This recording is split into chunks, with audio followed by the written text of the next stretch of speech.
Hello everyone, আজকের ভিডিওতে ত্রিপুরায় 3টি প্রাইভেট সেক্টর জব সম্পর্কে সম্পূর্ণ ডিটেলসে ডিসকাস করব। তাই ভিডিওটি শেষ পর্যন্ত দেখুন আর লাইক শেয়ার সাবস্ক্রাইব করুন। প্রথম জব ভ্যাকেন্সিটি হলো জাভা এসডি মোটরসাইকেলিং কোম্পানিতে বিভিন্ন পোস্টে লোক নিয়োগ করা হবে। সেলসের কাজে sales manager, sales executive, CRE এবং ক্যাশিয়ার পদে নিয়োগ করা হবে। সার্ভিসের কাজে workshop manager, head technician, spare parts manager পদে নিয়োগ করা হবে। এই জবটির লোকেশন হলো আগরতলা। ইন্টারেস্টেড ক্যান্ডিডেটসরা ওদের ইমেইল আইডি অথবা হোয়াটসঅ্যাপে নিজেদের বায়োডাটা সেন্ড করুন। নাম্বার 2 জব ভ্যাকেন্সিটি হলো আগরতলায় শোরুম সেলস এবং ফিল্ড মার্কেটিং পদে লোক নিয়োগ করা হবে। ফিল্ড মার্কেটিং পোস্টের জন্য বাইক অবশ্যই থাকতে হবে। ক্যান্ডিডেটকে গ্রাজুয়েট হতে হবে এবং ইংলিশ অথবা হিন্দি অথবা ককবরক ভাষায় দক্ষ হতে হবে। স্যালারি দেওয়া হবে আলোচনার মাধ্যমে। ইন্টারেস্টেড ক্যান্ডিডেটসরা এই মোবাইল নাম্বারটিতে যোগাযোগ করুন।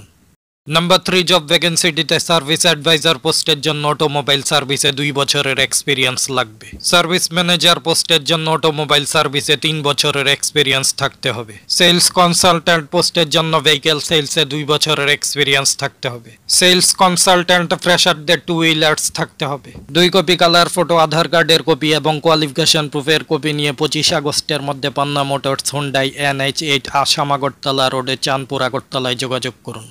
ত্রিপুরা প্রাইভেট সেক্টর জব সম্পর্কিত আজকের ভিডিওটি এখানেই শেষ করছি। ত্রিপুরা জব রিলেটেড আরও গুরুত্বপূর্ণ ভিডিওস পাওয়ার জন্য আমাদের চ্যানেলটি সাবস্ক্রাইব করুন। সবাইকে ধন্যবাদ।